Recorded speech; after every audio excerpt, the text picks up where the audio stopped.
senhora fala muito desse controle maior do Estado sobre iniciativa privada, uma supervisão maior, e o seu programa fala em regulação da mídia.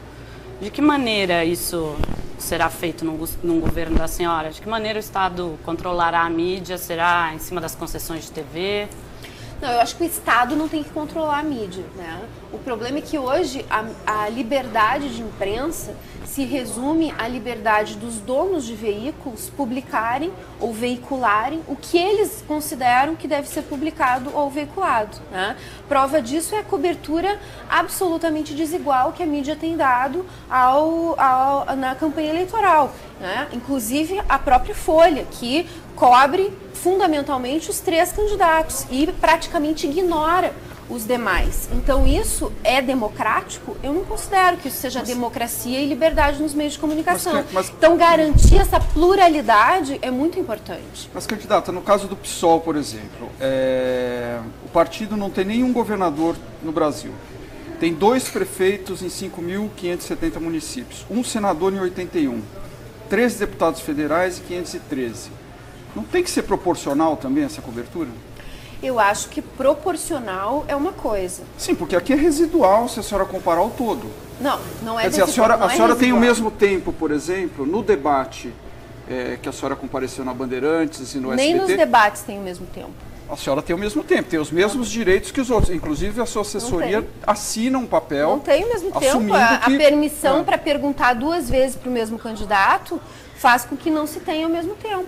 Mas a senhora concordou com as regras, estava lá. Não, a gente foi contra, mas é por 2/3 o estabelecimento das regras do debate. Não, mas a senhora tinha a opção de não ir. Não, se eu não fosse, daí eu não tenho tempo nenhum.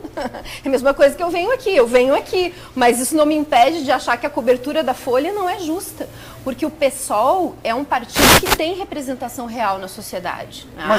Além disso, nós conseguimos crescer tudo isso que tu falou, mesmo com todo esse bloqueio que existe da grande mídia, né? Então, se a mídia nos permitisse chegar em mais pessoas, e aí eu me refiro especialmente à televisão, porque as redes sociais ainda conseguem furar um bloqueio em relação aos jornais, substituir essa cobertura da mídia impressa, mas a televisão, ninguém consegue chegar onde a televisão chega, né? Então, quando a televisão só mostra 3 candidatos, ela induz a ideia de que só existem 3 viáveis, ou que só existem 3 mesmo, né, em alguns casos.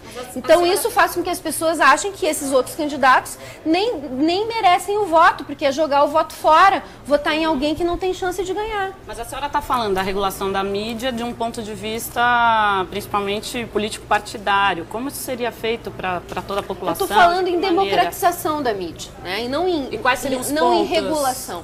Por exemplo,